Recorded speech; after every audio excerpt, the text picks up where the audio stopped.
नहमदुहु व नसल्ली अला रसूलिहिल करीम अम्मा बाद फअऊज़ु बिल्लाहि मिनश शैतानिर रजीम बिस्मिल्लाहिर रहमानिर रहीम इन्नल्लाहा व मलाइकतहु युसल्लूना अलन नबी या अय्युहल्लज़ीना आमनू सल्लु अलैहि व सल्लिमू तस्लीमा अस्सलातु वस्सलामु अलैका या रसूलल्लाह अस्सलातु वस्सलामु अलैका या हबीबल्लाह अस्सलातु वस्सलामु अलैका या नबीयल्लाह व अला आलिका व सहाबिका या नूरम मिन नूरिल्लाह। अस्सलामु अलैकुम व रहमतुल्लाहि व बरकातुहू। रमजानुल मुबारक की प्यारी प्यारी फजीलात जो हमने 7 पार्ट पेश कर दिए, आज अल्हम्दुलिल्लाह 8वां पार्ट पेश करेंगे। तो वीडियो को लाइक करें, शेयर करें, कमेंट करें, सब्सक्राइब करें, बेल के बटन को दबा लीजिए ताकि आने वाली हर वीडियो आप तक पहुंचती रहे। तो आइए हम पार्ट नंबर 7 का अगला हिस्सा जो है वो पेश करते हैं। नबी करीम सल्लल्लाहु अलैहि वसल्लम से किसी ने दरियाफ्त किया कि गिबत क्या चीज है। आप सल्लल्लाहु अलैहि वसल्लम ने फरमाया कि किसी की पसे पुष्ट ऐसी बात करना जो उसे नागवार हो। मुसाइल से पूछा कि अगर इसमें वक्तन वो बात मौजूद हो, कही गई हो, हुजूर ने फरमाया जब ही तो गिबत है, अगर वाकया मौजूद ना हो तब तो बहतान है। एक मरतबा नबी करीम सल्लल्लाहु अलैहि वसल्लम का 2 कब्रों पर से गुजर हुआ तो हुजूर सल्लल्लाहु अलैहि वसल्लम ने इरशाद फरमाया कि इन दोनों को अज़ाबे कब्र हो रहा है। एक लोगों की गिबत करने की वजह से, दूसरे को पेशाब से एहतियात ना करने की वजह से। हुजूर सल्लल्लाहु अलैहि वसल्लम का इरशाद है कि सूद के 70 से ज्यादा बाब हैं। सबसे सहलो हल्का दर्जा अपनी मां से जना के बराबर है और 1 दरहम सूद का 35 जना से ज्यादा सख्त है। और बदतरीन सूद और सबसे ज्यादा खबीस तरीन सूद मुसलमान की आबरू रेजी है। अहादीस में गिबत और मुसलमान की आबरू रेजी पर सख्त से सख्त वायदे आई हैं। मेरा दिल चाहता था कि इनमें से कुछ मुअद्दद रवायात जमा करूं, इसीलिए कि हमारी मजलिसें इससे बहुत ही ज्यादा पुर रहती हैं, मगर मजमून दूसरा है, इसलिए इस कदर पर इत्तफाक करता हूं। अल्लाह पाक हम लोगों को इस बला से महफूज फरमाए और वो बुजुर्गों और दोस्तों की दुआ से मुझसे आकार को भी महफूज फरमाए, आमीन। व बातनी अमराज में कसरत से मुब्तला हूँ, खैरो नहूत जेहलो गफलत हकदार कीना बदजनी और गिबत दुश्मनी को कौन बीमारी है। या रब जो नहीं मुझ में हुई आफनी मन कुल्ली दाय वाक़द अन्नी हाजती अली क़ल्बा सक़ीयन और शाफ़िया लिल अलील। तीसरी चीज जिसका रोजेदार को एहतमाम जरूरी है वो कान की हिफाजत है। अगर मकरूह चीज से जिससे कहना और जुबान से निकालना जायज है, इसकी इस तरफ कान लगाना और सुनना भी नाजायज है। नबी करीम सल्लल्लाहु अलैहि वसल्लम का इरशाद है गिबत करने वाला और सुनने वाला दोनों ही गुनाह में शरीक हैं। चौथी चीज बाकी अज़ा बदन, मतलब हाथ का नाजायज चीज के पकड़ने से, पाँव का नाजायज चीज की तरफ चलने से रोकना और इसी तरह और बाकी अज़ा से बदन का, इसी तरह पेट का इफ्तार के वक्त मुश्तबा चीज से महफूज रखना। जो शख्स रोजा रखकर हराम माल से इफ्तार करता है, इसका हाल इस शख्स का है कि किसी मर्द के लिए दुआ करता है, मगर इसमें थोड़ा सा सीखना भी मिलता है कि इस मर्द के लिए तो वो दुआ मुफीद हो जाएगी, मगर ये जहर साथ ही हलाक भी कर देगा।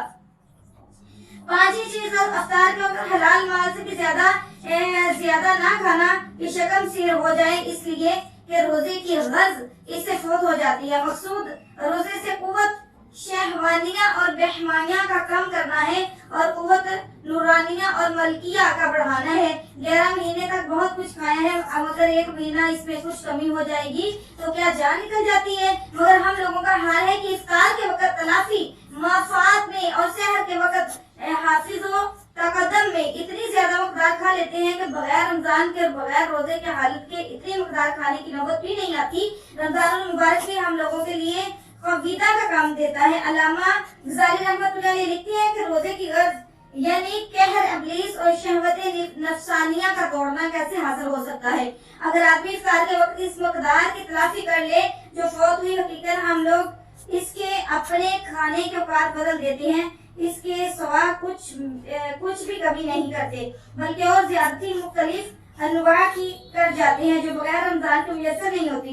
लोगों की आदत कुछ ऐसी हो गई है कि उम्दा अशिया रमजान के लिए रखते हैं और नफ्स दिन भर के फाके के बाद इन पर पड़ता है तो खूब ज्यादा सेहत होकर खाते हैं। तो बजाय कुव्वत शहवानिया کے ضعیف ہونے کی اور بھڑک اٹھتی ہیں اور جوش میں آ جاتی ہے اور مقدار کے خلاف ہو جاتا ہے۔ روزے کے اندر مختلف اغراض اور فوائد اس کے مشروب ہونے سے مختلف منافع مقصود ہیں، وہ سب جب ہی حاصل ہو سکتے ہیں جب کچھ بھوکا بھی رہے۔ بڑا نفع تو یہی ہے، معلوم ہو چکا ہے، یعنی شہوتوں کا توڑنا یہ بھی اس پر موقوف ہے کہ کچھ وقت بھوک کی حالت میں گزارے۔ نبی کریم صلی اللہ علیہ وسلم کا ارشاد ہے کہ شیطان آدمی کے بدن میں خون کی طرح چلتا ہے، اس کے راستوں کو بھوک سے ہٹانا ہے۔ تو اللہ تبارک و تعالیٰ کے پیارے محبوب علیہ السلام نے فرمایا ہے کہ رمضان المبارک میں کم سے کم کھایا جائے تو ہی بہتر ہے۔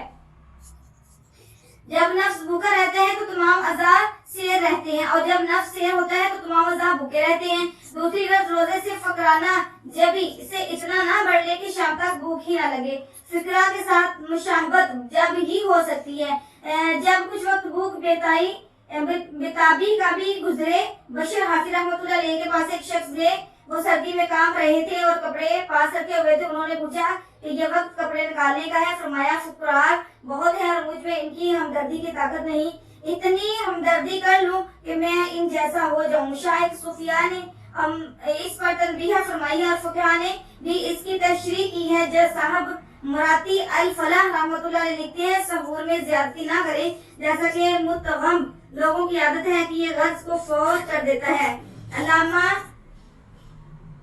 طحاوی رحمۃ اللہ علیہ اس کی شرح میں تحریر فرماتے ہیں کہ غرض کا مقصود یہ ہے کہ بھوک کی تلخی کچھ محسوس ہوتا کہ زیادتی کا ثواب ہے اور مساکین کو فقراء پر ترس آ سکے۔ خود نبی کریم صلی اللہ علیہ وسلم کا ارشاد ہے کہ حق تعالیٰ اللہ عز و جل شانہ کو کسی برتن کا بھرنا اس قدر ناپسند نہیں ہے جتنا کہ پیٹ کا پر ہونا ناپسند ہے۔ ایک جگہ حضور صلی اللہ علیہ وسلم کا ارشاد ہے کہ آدمی کے لیے چند لقمے کافی ہیں جس سے کمر سیدھی رہے۔ اگر کوئی شخص بالکل کھانے پر تل جائے تو اس سے زیادہ نہیں کہ ایک تہائی پیٹ کھانے کے لیے رکھے اور ایک تہائی پینے کے لیے، اور ایک تہائی خالی اگر کوئی تو بات تھی کہ نبی کریم صلی اللہ علیہ وسلم نے کئی روز تک مسلسل لگاتار روزے رکھے تھے کہ درمیان میں کچھ بھی نوش نہیں فرماتے تھے۔ میں نے اپنے آقا حضرت مولا خلیل احمد صاحب نور اللہ مرکہ تو پورے رمضان المبارک میں دیکھا ہے کہ افطار و سحر دونوں تک وقت مقرر تقریباً 1.5 چپاتی سے زیادہ نہیں ہوتی تھی کہ کوئی خاص خادم عرض بھی کرتا تو فرماتے کہ بھوک نہیں ہے۔ دوستوں کے خیال سے ساتھ بیٹھ جاتا ہوں اور اس سے بڑھ کر حضرت مولانا شاہ ابراہیم صاحب رائے پوری کے رحمۃ اللہ علیہ کے متعلق سنا ہے کہ کسی کے کئی دن مسلسل ایسے گزر جاتے تھے کہ تمام شب کی مقدار سحر و افطار پہ دودھ کی چائے کے چند قطروں کے سوا کچھ نہ ہوتی تھی۔ ایک مرتبہ حضرات کے مخلص خادم حضرت مولانا شاہ عبد القادر صاحب تعالیٰ نے لجہات سے عرض کی کہ ضعیف بہت ہو گیا ہے، حضرت کچھ تناول ہی فرما لیں۔ تو حضرت نے فرمایا کہ الحمدللہ جنت کا لطف حاصل ہو رہا ہے، حق تعالیٰ ہم سیاہ کاروں کو بھی ان کی پاک ہستیوں کا ابتدا نصیب فرمائے۔ تو زہر نصیب مولانا سعیدی رحمۃ اللہ علیہ کہتے ہیں اللہ تعالیٰ ہم سب کے حال میں رحمت والا معاملہ فرمائے۔ ویڈیو کو پورا دیکھیں، اینڈ تک دیکھیں تاکہ آپ کو پتہ چلے کہ اس میں کیا بتایا گیا ہے۔ السلام علیکم و رحمۃ اللہ وبرکاتہ۔